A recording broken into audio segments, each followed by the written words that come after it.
Assalamu alaikum. Can you hear me, everyone? لا.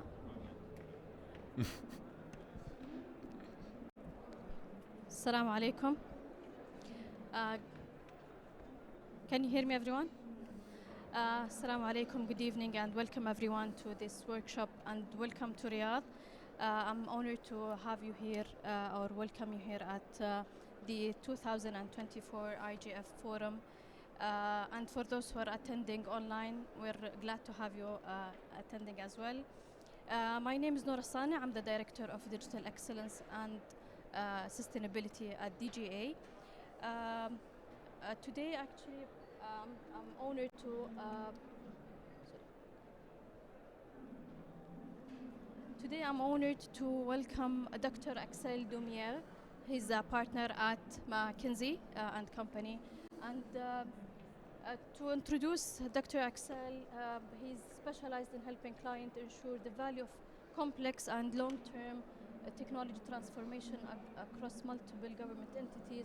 This includes the implementation of best practices in different dimensions or different domains.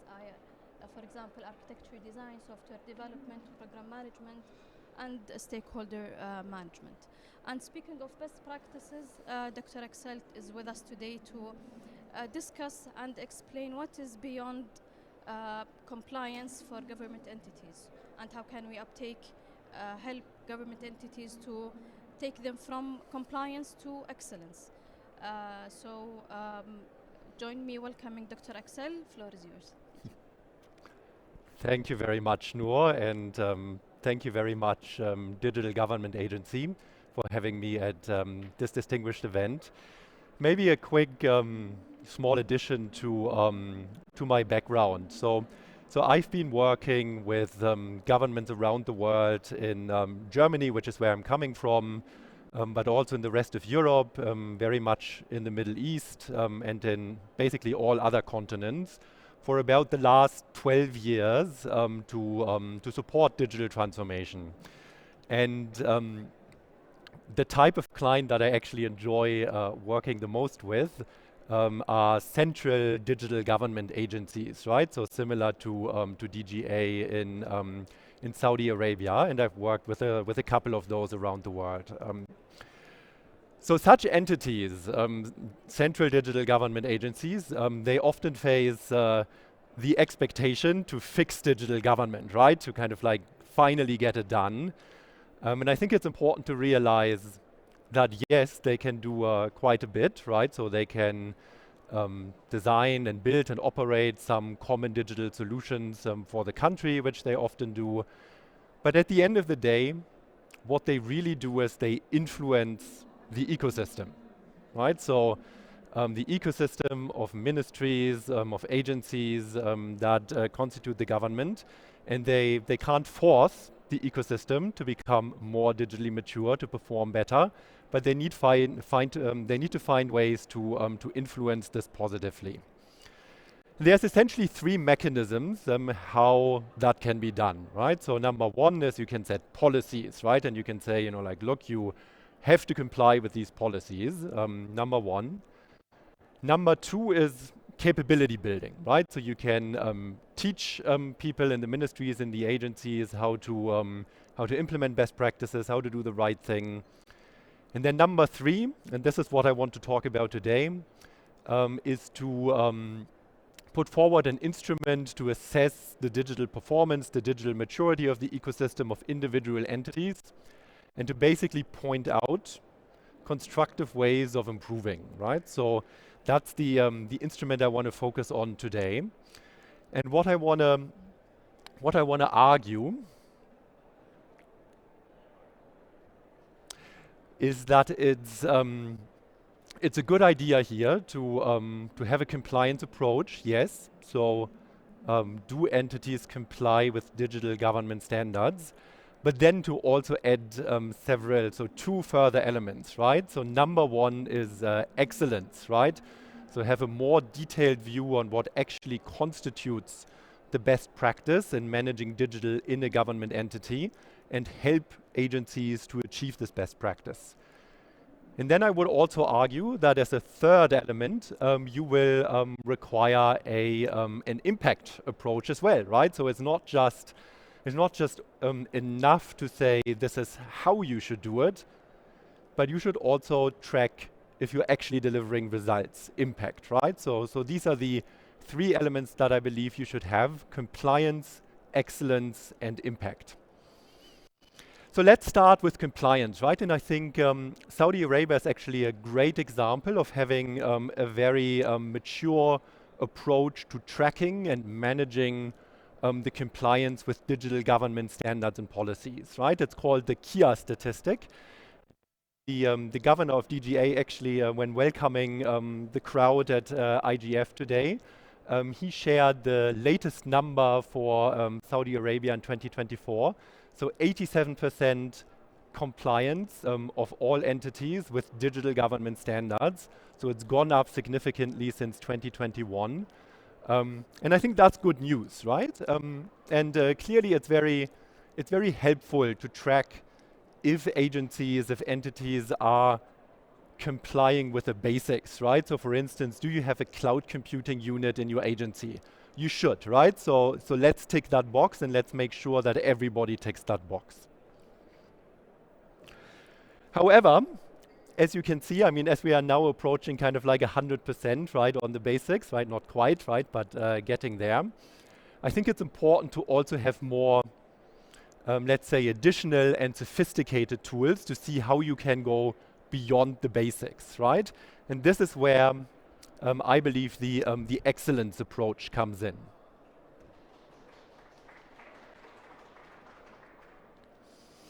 And before I talk about excellence, right? So let's get some facts about this topic, about this problem straight, right? So that we kind of get the context here, right? So fact number one, digital government systems are actually very complex, right? So typically you have like anywhere between 150 and 200 individual entities in the government, which is a whole lot more complex than when you're running a private sector organization, right? Which, you know, like my friends in the private sector in digital McKinsey, they're always kind of astonished at like how complex it is to improve digital or to run digital transformation in the government, given how complex it actually is, right? So you typically have like around 10 sectors and 100 plus government agencies.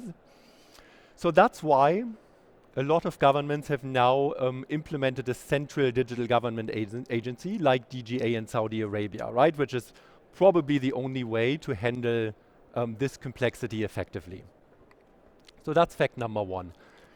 Fact number two is we're kind of getting, so 10 years ago, right, when I started in the field, I mean, digital was kind of new, right, to government, and like there were a lot of paper-based things happening in the clients I've been working with. That's no longer the case, right? So I think digital government has reached a certain degree of maturity now, right? So that it's not enough to kind of like focus on the basics, right? So almost so more than 50% of all countries in the world have fully operationalized digital public infrastructure frameworks. The majority of OECD countries is actually already significantly leveraging AI, right? So if you really want to go beyond the basics, then you need kind of like an support individual entities to do what best practice requires, right? And you need to support them in doing so, right? So just checking the boxes on the basics, not going to be enough. So what does this look like, right, in our example here, right? So we said compliance, have a cloud computing unit, right? Check. Excellence in this particular context would mean, so for instance, you could say you need a cloud transformation and adoption plan, right? So there's a detailed migration plan, there's cloud adoption monitoring in place. So you basically define kind of like a few things here, right, that go beyond just kind of like the basic thing of having a cloud unit in place, right? And you can add many more things here, right? So you could say you need like a cloud financial management or FinOps capability, right? Which enables you to actually deliver the financial savings that you typically hope to realize, right? When you start a cloud program. So that's what excellence looks like on this particular example, right? But then again, it's not just okay or enough to look at how you're doing things, right? You know, like if you're doing it with the right style and you're looking good, so to speak, right? Best practice like while you do it. I mean, you really want to make sure that you actually track if you also deliver the goods, right? So in this particular example, right, like if we stick with the cloud example, you would want to track, are you actually delivering cost savings? Are you reducing time to market, right, for innovations, digital innovations that you're pushing? At the end of the day, like this is central digital government agency, you want to support the ecosystem to become more mature, to perform better. These are the three ingredients that will be helpful, right? So basic compliance, excellence that checks kind of like a more sophisticated view of what the best practice behaviors are for the entity. And then you also track the actual outcomes of investing in digital, right? So are you getting return on investment? Great. So in order to also involve the audience here a bit, I hope this is going to be a dialogue when we get to the Q&A. But let me ask you this question, right? So in your country, and I see there's a variety of countries represented here. In your country, what do you think, what is the public administration emphasizing in terms of fostering the overall digital government ecosystem? Is it more compliance? Is it more excellence? Is it more impact? And please go to the survey, and then we're going to see a few results on the screen in a moment.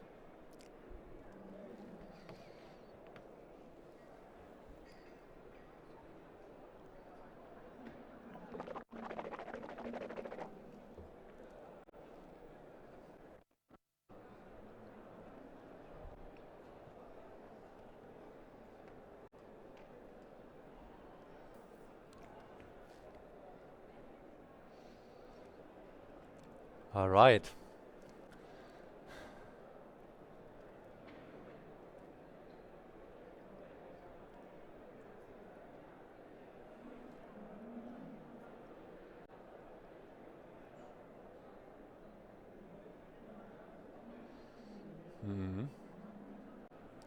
So this is quite interesting, right? So it confirms a bit the hypothesis, right, that I had when writing this talk, that in most places, compliance is kind of where you start, right? I mean, it's the most basic of the three ingredients, and you should have it.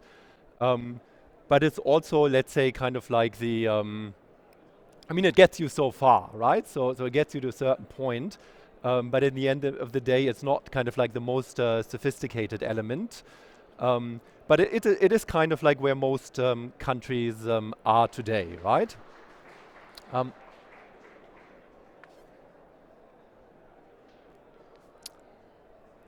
So let's take a moment to decompose, to unpack digital government excellence a little bit, right? So what could be included in your country with your central digital government agency had to develop a rubric, an assessment rubric.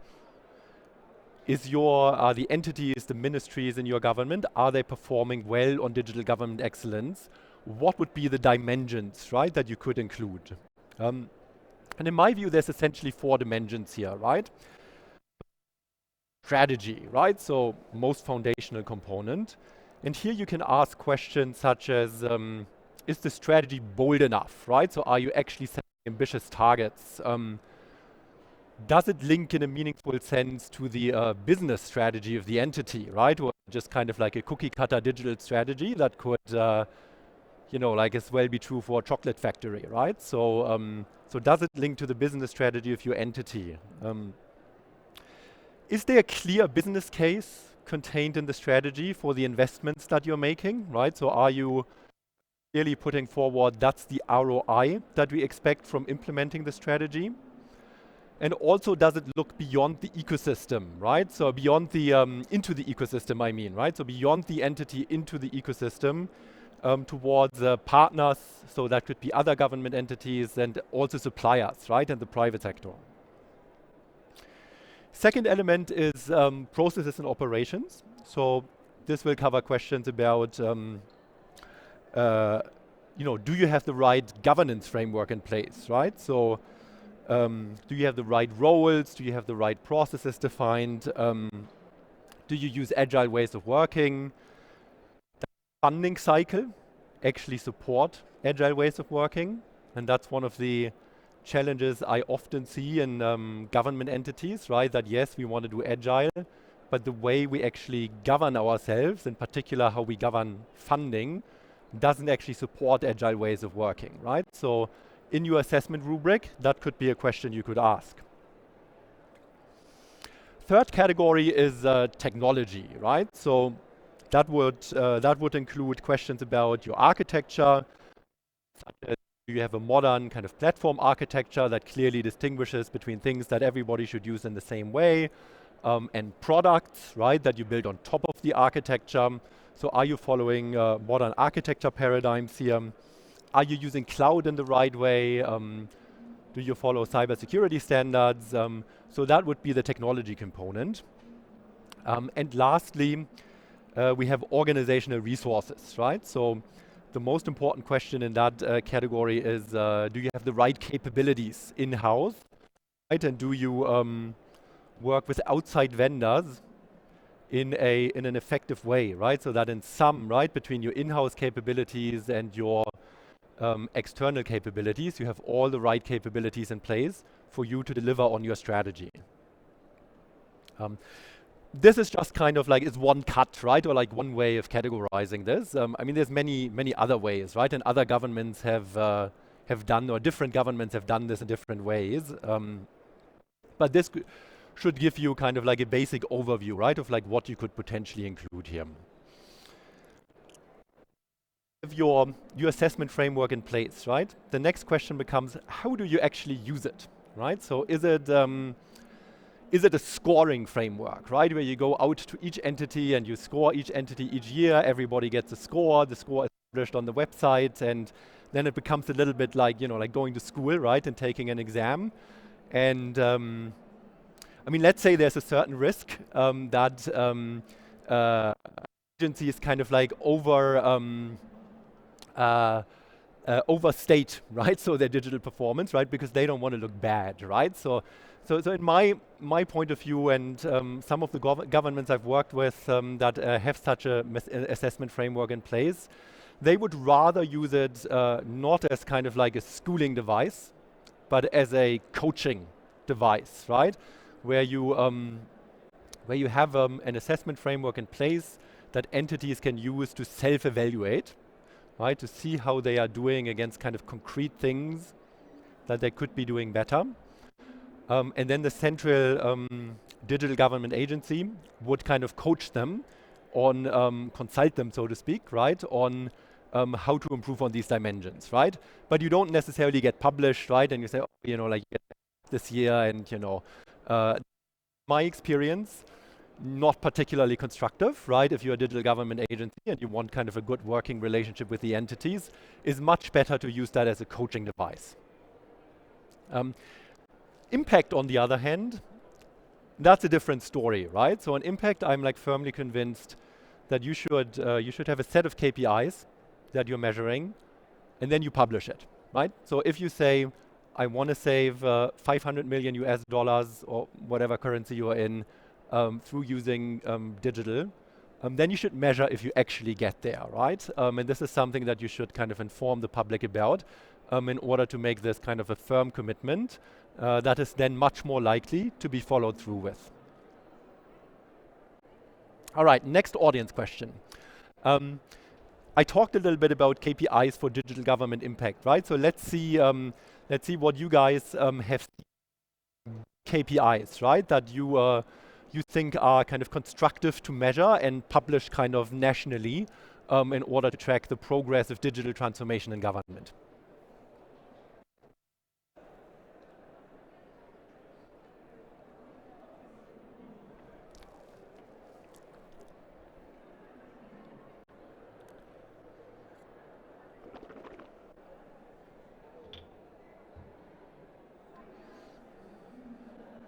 Mhm.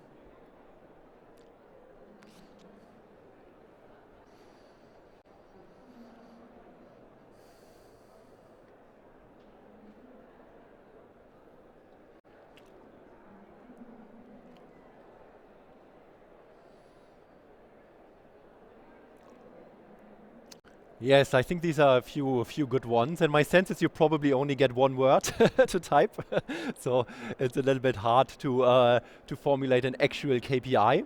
But I like these concepts, right? So satisfaction, in my view, I mean that's the ultimate KPI, right? So I mean, what is digital government all about?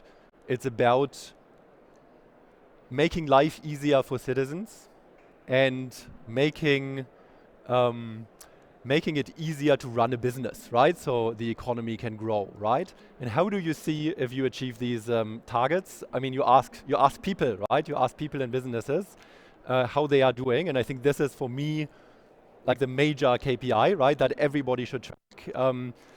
Interestingly, it's actually one of the. I mean, there are some governments that actually do this, right? But overall, let's say the enthusiasm to publish kind of like these national KPIs on how are you actually doing on service delivery is somewhat limited, right? In most places, right? So, and I think the places that do best, right? So, I mean, Saudi, for instance, right, has made a huge jump in the digital services index on the EDGI.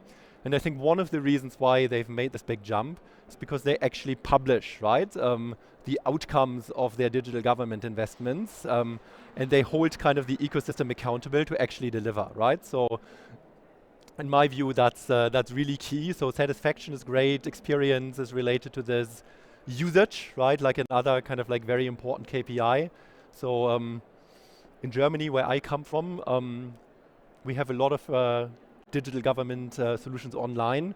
I would say the digital adoption, the usage rate, is not particularly high, right? And if this was actually published on a regular basis for every service that's online, my sense is we would probably be doing a little bit better, right? So, so this is also a great one to publish. But yeah, thank you so much for your contributions. I see you guys are kind of like thinking about this very much along the same lines that I was thinking, and thanks for the engagement.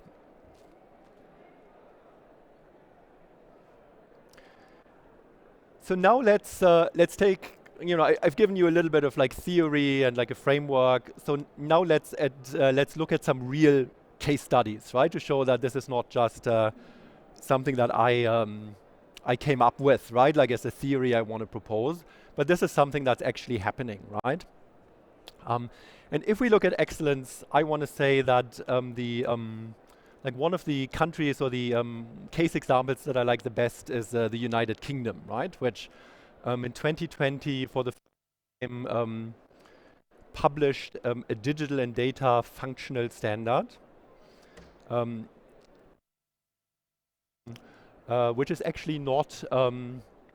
So this is not a scoring framework, right? So this is very much what I describe kind of like as a coaching and teaching device, which basically sets forth a number of best practices that digital government or that government entities can follow in the space of digital and data.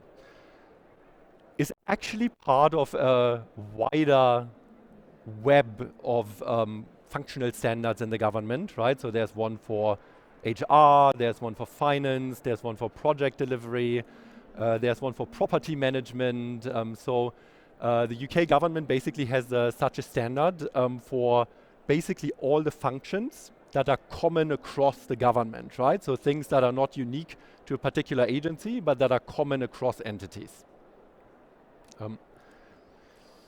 And what they cover in the standard are, so not 4 areas, but 5 areas, right? So they look at and they very clearly prescribe, so these are the roles, right, that you should have in your entity, right? So you should have a chief digital officer, you should have a chief data officer.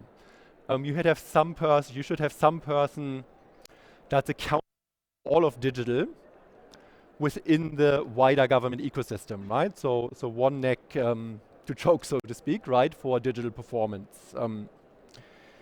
So that's the governance section. There's also something in there about processes, like how do you, for instance, do... so what I find interesting in the UK is that they're very focused on assuring the value of projects and of investments they make. So they have in the governance section of this standard, they have some very clear guidelines on how do you do this, right? Should do this, right? Some parts of it are mandatory, by the way. Right, so they would have language in there where it says you must do this, right? It's not optional. And then there's a lot of language in there where it says depending on your situation in the entity, you should consider a particular way, right? So in that sense, it's very much not like a forcing coaching device. The other things that are included in there are service management, right? Which is very much about like how should you deliver the services in the government, right? So how do you make them user-friendly? Like what's the setup that you should have in place to manage a service? Then there's technology management, which covers architecture and IT operations management. Substandards included in there, right? So for specific technical topics, the digital and data standard would reference some more detailed standards, right? So such as the cloud policy and standard, right? Or the cybersecurity standard. So in this way, like if you're an IT or digital officer in an entity, you really know exactly what to do, right? So, and in this way, what I think the Central Digital and Data Office, right? So this is the Central Digital Government Agency in the UK. What they seek to accomplish here is to like really the IT, the digital and data profession in the UK government in a kind of like standardized way, right? So that everybody rises kind of to the same level, and it's easier for people to kind of like interact with each other, right? So they're all speaking, but practices that we should be following. These are the roles that we should have, right? So if I'm a chief digital officer and you are a chief digital officer, like we know what each other's kind of responsibility is, right? And in that way, it becomes much easier to collaborate across the government in a professional way, right? So that's how they think about this. As far as I can see, this is probably the most comprehensive effort, right, to drive digital government excellence that I'm aware of, which is currently in place. I mean, I haven't studied all 180 countries, so there might be, and I'm looking forward to the Q&A as well, right? Like what you think about kind of your countries or other countries that are relevant here. But I think the UK is, in my view, the one that's kind of like most mature in terms of driving an excellence perspective. The second example I wanted to highlight is Singapore, right? And I think Singapore is a great example for thinking about impact in a very systematic way, right? So their digital government strategy, which is called the Digital Government Blueprint, I think the cycle just finished, right? So they came up with it in 2018.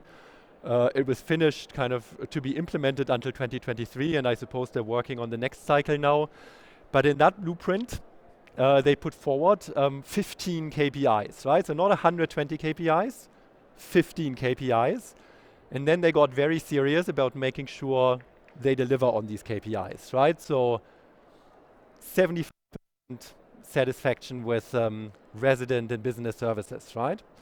100% online payment, right? So no entity allowed to not have an online payment for a service. Every civil servant, at least basic digital literacy, in a way that's actually been checked, right? So like people actually go through a training and a certification to make sure that this is the case, right? And some more technical things, right, which are probably equally important. One example of this, 90 to 100% of data fields, which are included in government IT systems, machine readable and accessible via an API, right? So if I think about the governments I know, incredibly ambitious goal, right? So I would say the European governments I work with would probably be much lower than this, right? But Singapore kind of set this target, and by and large, they got there, right? So they didn't hit every KPI in 2023, but by and large, they got there. And over the 5 years, they saw some very significant improvements on many of these dimensions. And they published this, right? And they held themselves accountable to it and stayed honest, so to speak, on the strategy they wanted to deliver. And then, let me close with Saudi Arabia, our host today. Thank you very much for having all of us. So we've talked about KIAs, right? And your very systematic approach to ensuring compliance, right? Which I think is very inspiring and mature. I also think, so in terms of KPIs, I have no other clients in my line of work where the people I work with are more enthusiastic about KPIs, right? So Saudi Arabia for me is the land of KPIs, and as I said, I think this is the reason why you guys have made these amazing strides, right, over the past few years, right? And you are now number 4, right? So world class in the Digital Services Index on the EDGI. So on impact, you're also doing very well, and I understand you guys are working on about how to address this in the future, right? So, so in my perspective, we can probably, with all of these ingredients in place, we can probably see more progress, right, in digital government. So we're excited about, what Saudi Arabia is going to do in the next couple of years in digital government. Keep inspiring us, and thanks very much for having us today at IGF. Thank you.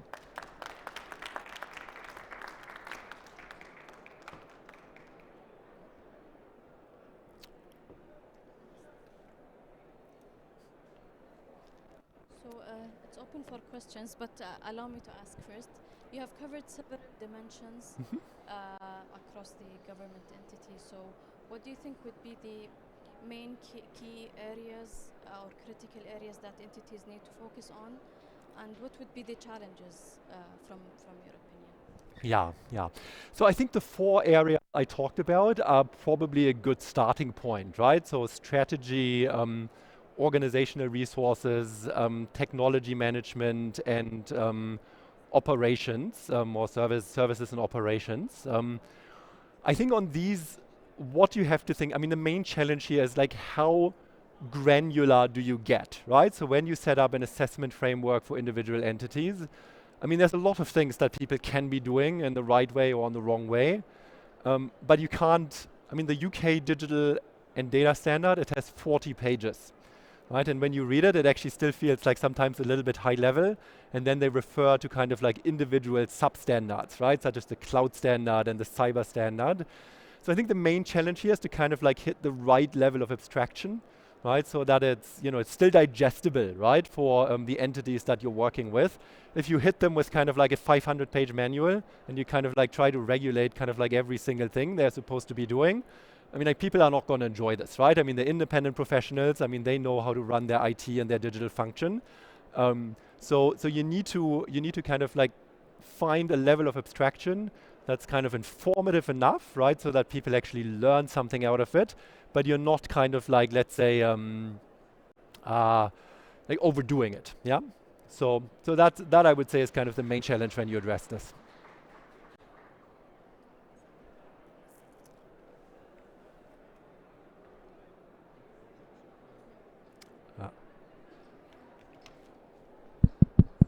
Okay, sorry. Should we say that compliance should be always related to the regulatory framework?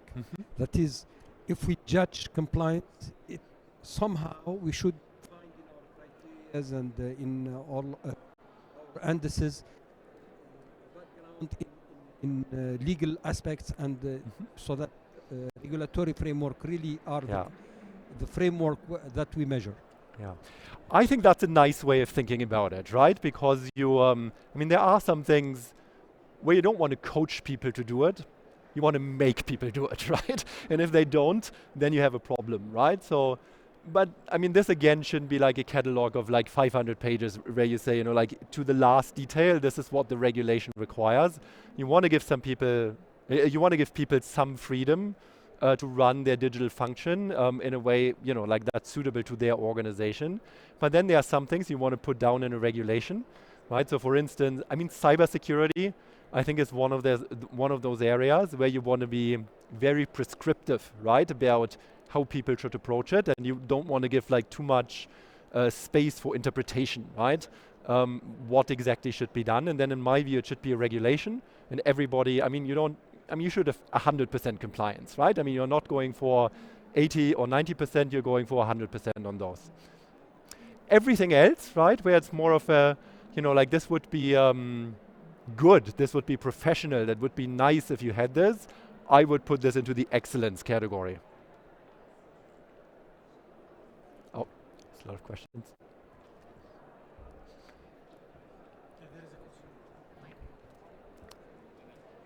Yeah. Okay. Okay, I have the mic, so. Yeah.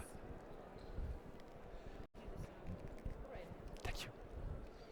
Okay, thank you. My name is Zoran Jordanowski from the UNU IGF. We've been dealing with all these online services from approximately more than 20 years. And my first key question is, we have online services provided by the private sector and the public sector. And the public sector services are not, in general, even 50 to 60% of the quality of the private sector services. So my first question is, what is the piece that miss in the public sector services? And let's break the dilemma. I won't accept the argument that the government lack money or maybe modernization in public administration.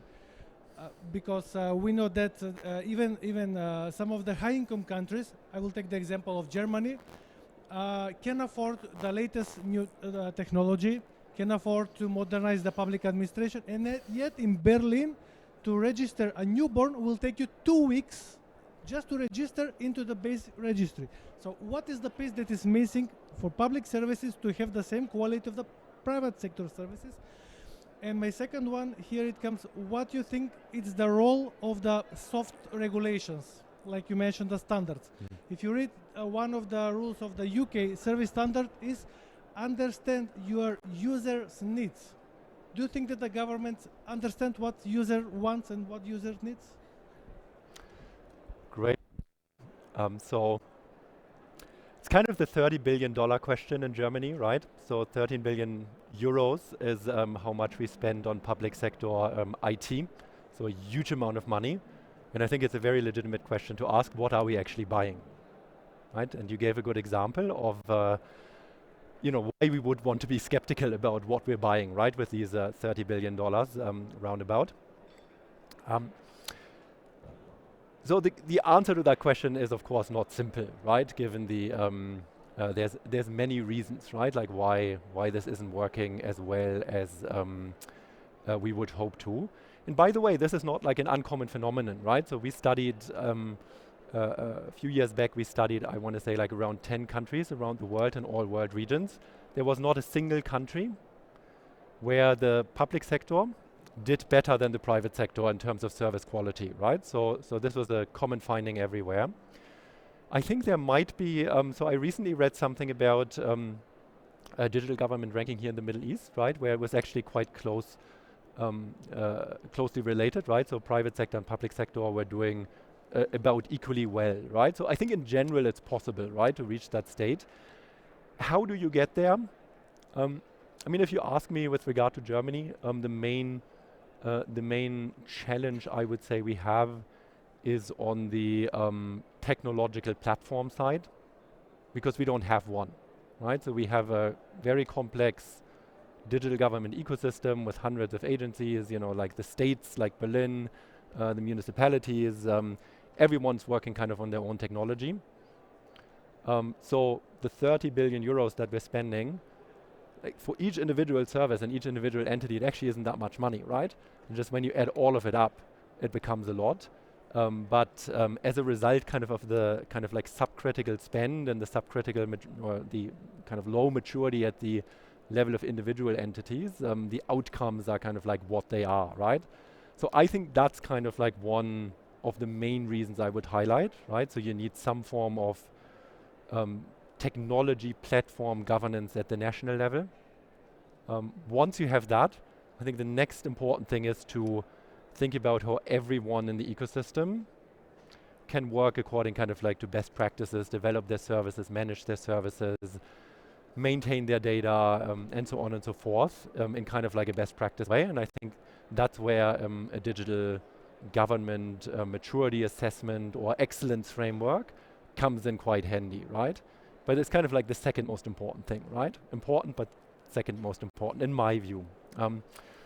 Do we know the needs of the users in government?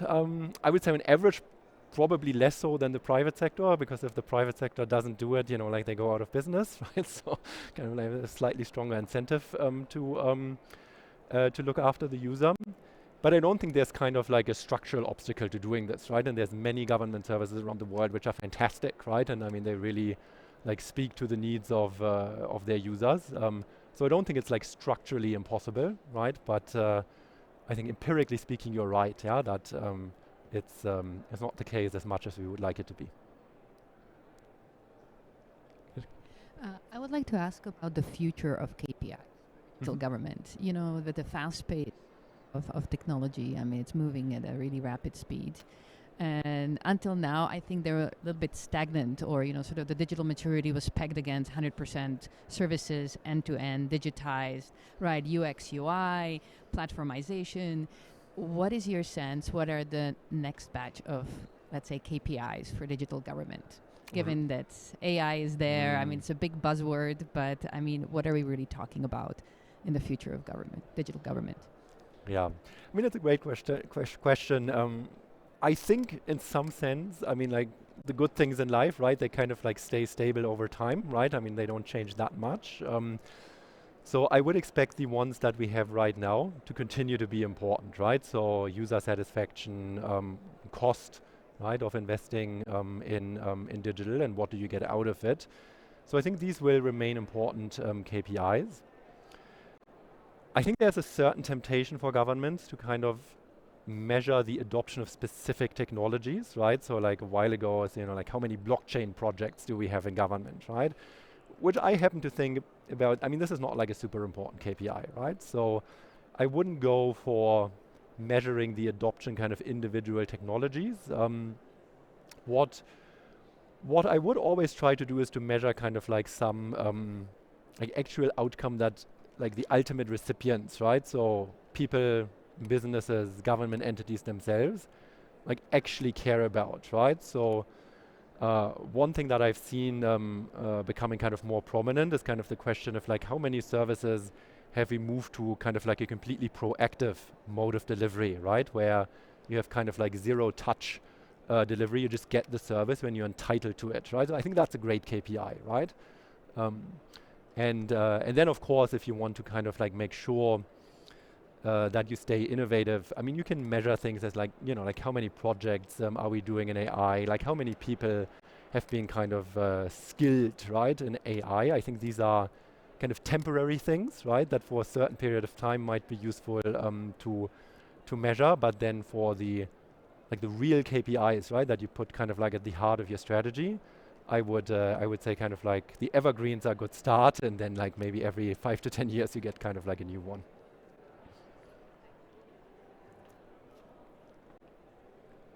Can you hear me?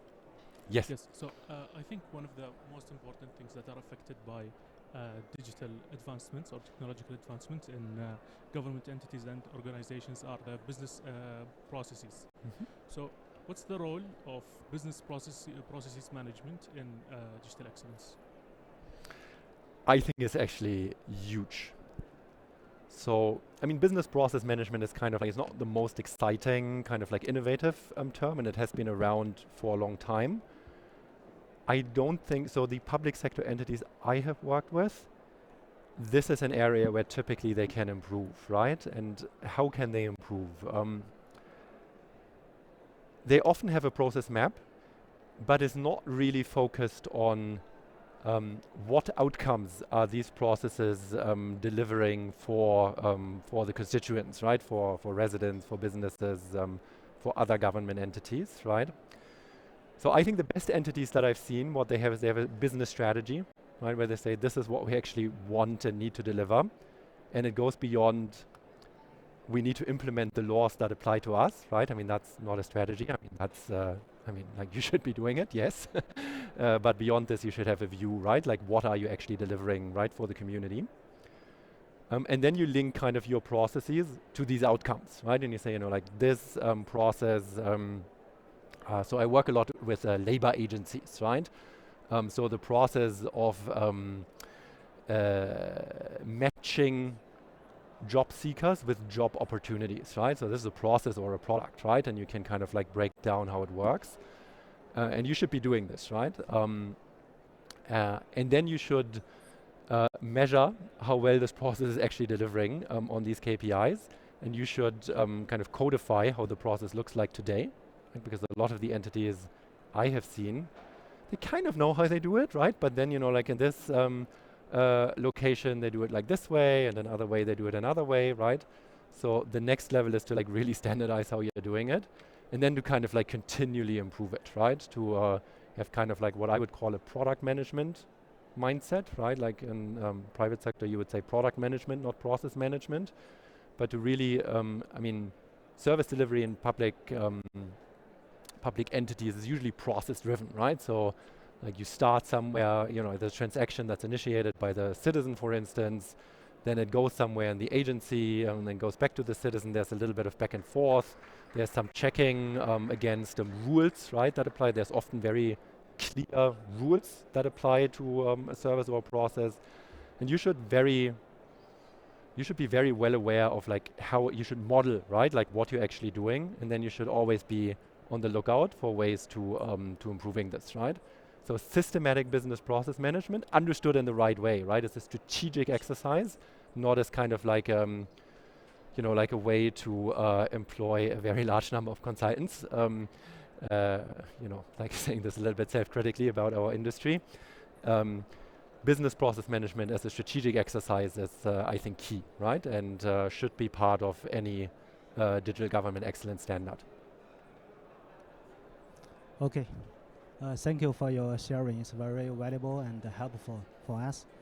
I have one question here.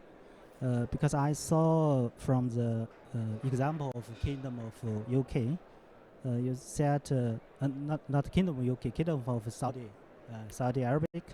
So the ranking of EGDI is fourth ranking. I think it is a very good result. So my question here is, so for the other countries who want to improve the ranking here, what's the main area they should do? This is the first question. Second one is I saw there some of data is for the user experience and for the satisfactory. So, but it's very difficult to measure for such of KPI. So do you have some good example or practice how the governance they can measure the user experience and the satisfactory? This is what I want to ask. Okay, thank you. Sure. So, Saudi is amazing, right? And I don't know if you can replicate kind of like going up 67 ranks in kind of like 1-2 year cycle on the Digital Services Index. This might be kind of like a historical singularity in a way, right?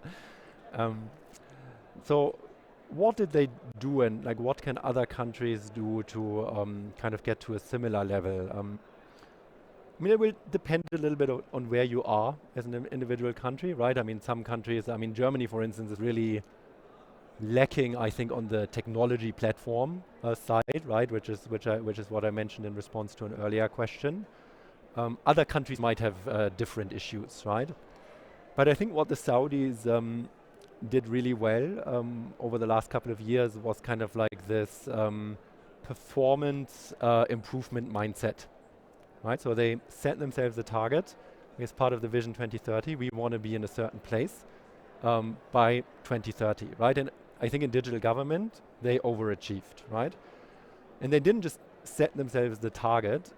They measured it in many, many different dimensions, including kind of like the tough ones, right? Including user satisfaction, including the effectiveness of the money that's actually being spent, including digital adoption, right? Where a lot of the clients that I have worked with, a little bit similar to what you just said, like, oh, isn't that hard, right, to measure it? And like, isn't it like in this agency it's like different from that agency, and how can we have a single national KPI?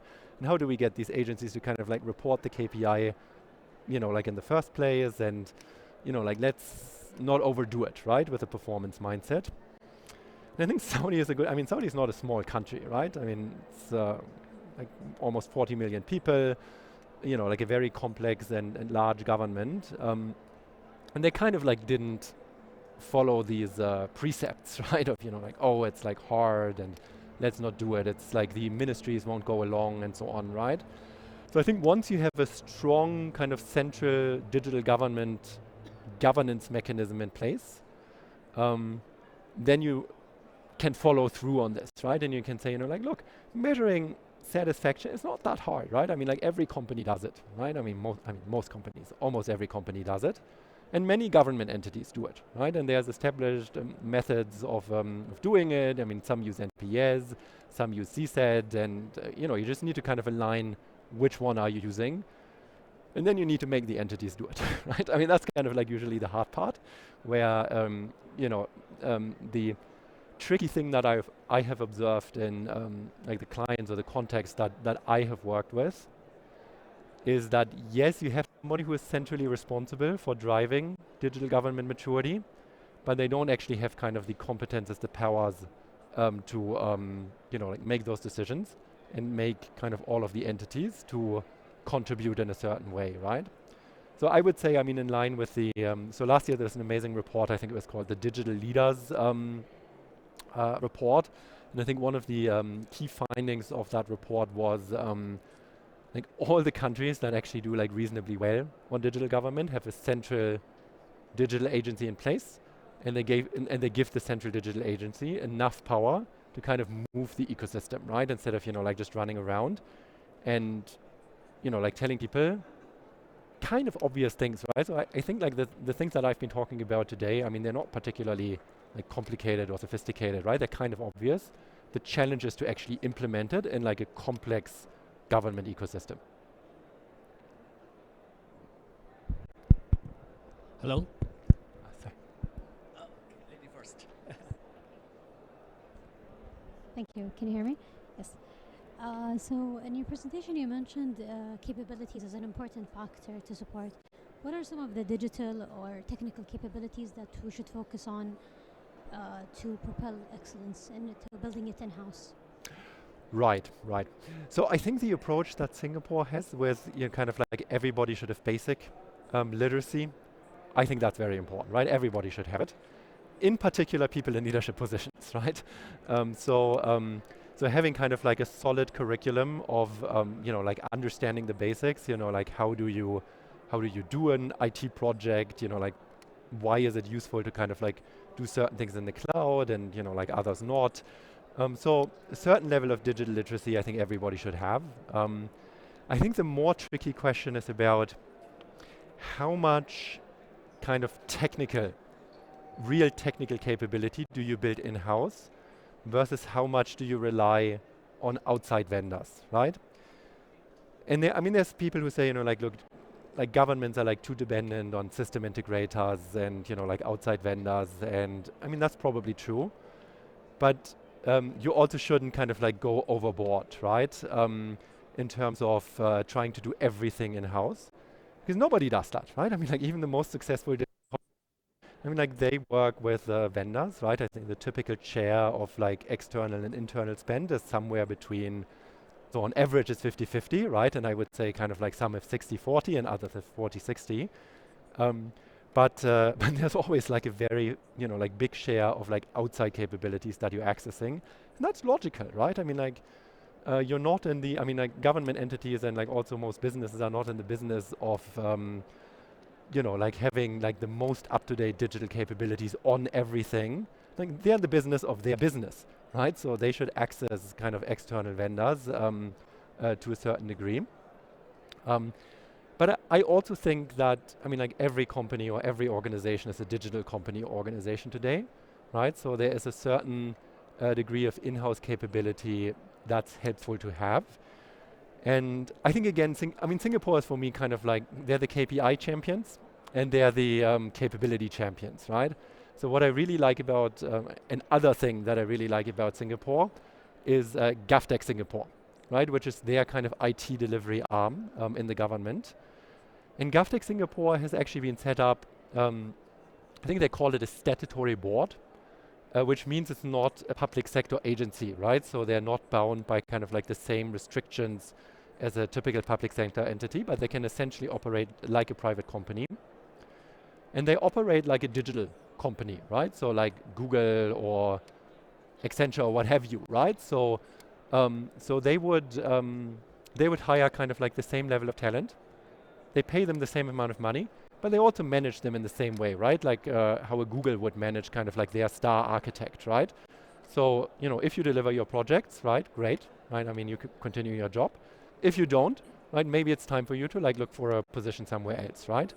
So GovTech Singapore is a very interesting, it's a public sector and in-house capability organization, but it's run like a private sector organization and it performs much, much better than all the other IT delivery organizations I know of. So having that level of capability is really crucial, but getting there the traditional way, huh? Let me put it that way. Right, I'm getting some signs that I need to kind of like wrap up from the back. I don't know, maybe we can do one more question, yeah. Okay, thank you for sharing. And usually we got to have some idea about the economy. So you know that I'm from China, and we know that the economy is just two category. One is market economy, and another one is command economy. And for currently, you also mentioned about the digital governance. We also know that there was a balance about the technology development and also economy. If the government involved too much, maybe the technical development will be slowly. So my question is, what did you think about what kind of the best KPI of the digital compliance and why? Sorry, can you repeat the question? I'm not sure I quite caught this. Yeah, my question is, what did you think about the KPI of the digital governance to site to management? Because as we think there was two kinds of market economy or commodity economy. Yeah, so what's kind of the right balance between kind of the government and the private sector? Yes. Yeah.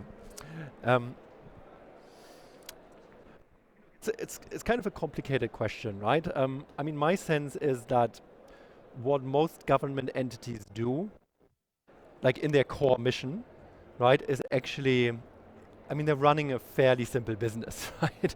I mean, they're getting some highly structured and regulated services to the end user. And I don't think you need to kind of, I mean, it's not like you're building spaceships, right? So my sense is as long as you have kind of like a reasonable level of in-house architecture capability, you have like some software engineers, right, who can kind of like build this and direct kind of the private sector contractors that you work with, then you're in good shape, right? So you don't need to go like 100%, right, like in-house capability.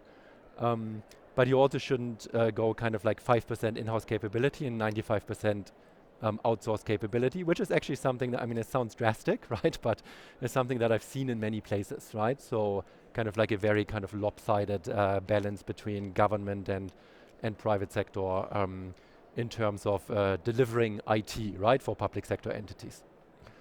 But you know, like in terms of, you know, like if you really want to get a number, I think 50-50 is actually quite good, right? Because I mean, that's kind of like the industry average, right? If you look at kind of like Gartner IT spend data, that's kind of like where you typically end up with, right? Across kind of like all industries. 50% is kind of like your own people and like investments that you make directly. And the rest is kind of like working with whoever is your preferred private sector IT provider. So I think government is not kind of like structurally different from this, right? I mean, they're not kind of like, they don't need to be kind of like super innovative like Google, right? And they're also not like in a place where you could say, oh, you actually don't need anyone in-house, right? So I would say, just go for the industry average, which would be like round about 50-50.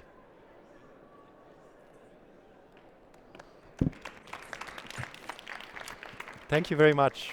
Great discussion, and thanks for having me.